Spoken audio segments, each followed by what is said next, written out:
салом дӯстон, дар рӯзи дуюми бозиҳои ин ҳафтаи футбол ҳам мо шоҳиди рақобатҳои ҷолиб шудем. Чун ҳамеша Премер-лигаи Англия таваҷҷӯҳи миллионҳоро ба худ ҷалб карда буд. Чӣ гуна ки интизор мерафт, Манчестер Юнайтед монеи рӯи Ливерпул шуд ва акнун дар пойгаи қаҳрамонӣ Арсенал якум аст. Як лайк қиматбоҳои худро гузоред, мо дар бораи ҳамааш пурратар гап мезанем. Дӯстон, тамошои бозиҳои футболиро бо сарпарасти видеои мо ширкати Yakix бозам ҷолибтар гардонед. Дар он ҷо регистратсияи осон, пур кардани маблағ аз тамоми гӯшаву канори дунё, вале аз ҳам муҳим, бонус то ҳаҷми $100 дар аввалин пардохт бо промокоди AMG 0777 ссилкаи бозӣ дар комментарияи ин видео. беҳтарин ва ҷолибтарин рақобати даври гузашта дар Англия бешаку шубҳа албатта ки бозӣ миёни дастаҳои Манчестер Юнайтед ва Ливерпул дониста шуд. Дар бозие ки Ливерпул тамоми талоши худро барои голзанӣ ба кор мебурд, лекин голҳоро эмю мезад.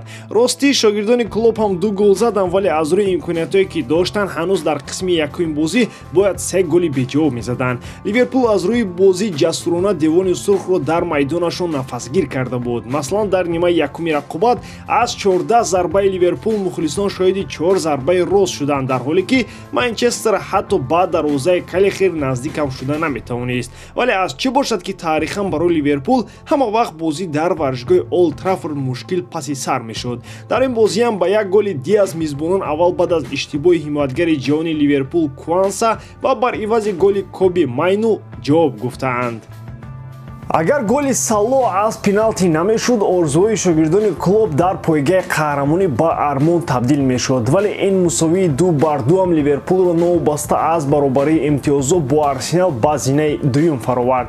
Хулос ки интрига дар пойгаи қаҳрамонии Премер-лигаи Англия бозам рангинтар мегардад. Расо 10 сол пеш хатои Стивен Ҷеррард мисли имрӯза иштибоҳи Кванса Ливерпулро аз чемпионӣ маҳрум карда буд. Таърих такрор меёбад. Наход Юрген Клоп Ливерпулро бо як ҷоизаи Премер-лига тарк кунад. Он ҳам қаҳрамоние ки дар замони пандемия ба даст оварда шуд. Мухлисони Ливерпул ташнагии худро шикаста натавонистанд, аммо имсол рақобат воқеан хеле сахту сангин аст ва дар охир кадом дастае ки ғалаба кунад, чӣ хеле ки дар кӯдакӣ мегуфтем чемпиони ҷаҳон аст. Як бозии дигари пургол ва ҳаяҷоновар дар ин даври Премер-лигаи Англия рақобати арзандаи дастаи 20-уми чемпионат муқобили Челси буд. Баъди пирӯзии хонагии сергол зидди Манчестер Юнайтед гумон мерафт ки кори аутсайдерро бачаҳои Почетино ба зудӣ тамом мекунанд, вале чӣ тавре дидем чунин нашуд ва Челси дигарбора хол аз даст дод. Дар ин бозӣ албатта нахуст меҳмонон аз Лондон пешсаф шуданд замоне ки Тиаго Силваи бразилӣ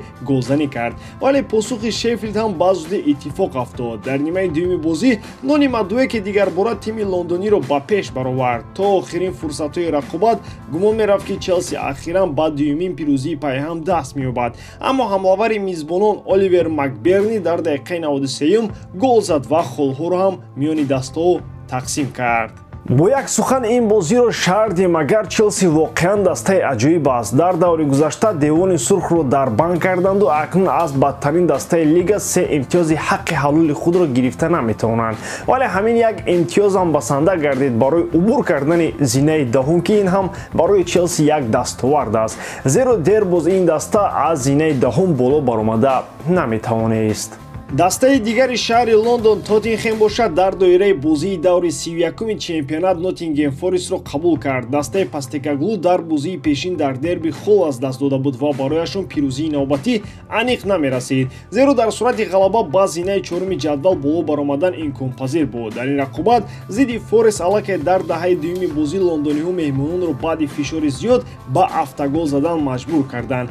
Крис Вуд ба ин худголии Дос Сантос аллакай дар нимаи аввал посух дод, аммо дар нимаи дуюми рақобат Тоттенхем лаҷоми бозиро пурра ба даст гирифт. 2 голи баъдӣ дар иҷрои Мик Ван де Вен ва Педро Поро пирӯзиро барои дастаи Анге Пастекоглу таъмин намуданд. пирӯзие ки Тоттенхемро шомили чоргонаи аввал кард. Баъди доир кардани бозии дар захира дошта, онҳо ҳатто метавонанд 3 хол аз Астон Вилла бештар дошта бошанд. Чӣ хеле ки пештар гуфта будем, имсол ба эҳтимоли зиёд 5 даста аз Англия ба Лигаи Чемпионҳо рухат мегирад. Маъз бирмингемиҳо дастаи 5-уми ҷадвал ҳастанд ва аз Манчестер Юнайтед 11 хол зиёдтар ҷамъоварӣ карданд. Дар 7 даври дигар ҳар чӣ шуданаш мумкин. Бо ин толеи баланде ки манкуниянҳо доранд, мисли соли гузашта сананҷом метавонанд охирин саҳмияро ба бонустарин мусобиқа соҳиб гарданд. баъдан аз Копенгагем шикаст хӯрдаву ба плей-офф рохат нагирифтани онҳо таоман қиссаи дигар аст. дар серия А бозии асосӣ дар варзишгоҳи Allianz стадиуми шаҳри Турин миёни Ювентус ва Фиорентина сурат гирифт. дар ин рақобат ҳарчанд меҳмонон бештар зарба мезаданд, вале голи ягонаро мезбонон заданду ҳамаи се имтиёзи ин бозиро соҳиб гардиданд. то дақиқаи 20-уми рақобат Уэйтсон Маккени ва Душан Влахович якбори тӯбро ба дарвозаи Террачано равон карданд, вале дар ҳар ду ҳолат ин кор аз офсайд амалӣ гардид. дар ҳолати сеюм бошад, худи дифоъгар даст ба кор шуд ва голи қонунӣ зад. ин ҳам голи навбатӣ дар иҷрои дифоъгар дар чемпионати Италия гардид, ки мо на як бору ду бор мебинем. голи Фредерико Гатти маҳз голи ягона ва пирӯзиовар шуд. Ювентус баъди ин ғалаба баҳри бозгашт ба зинаи дуюм талош мекунад, вале Фиорентина бо чунин натиҷаҳо худо медонад, ки ба мавқеи мусобиқаҳои аврупоӣ расида метавонад ё ин ки не. ба ҳамин тамом бори дорам, ки эҷодкории ман ба шумо писанд меояд. лайк, комментария ва дар канал обуна шуданро аз ёд набароред. бо шумо мисли ҳар вақта Муҳаммад Гайров. хай бародарон, дар паноҳи Аллоҳ.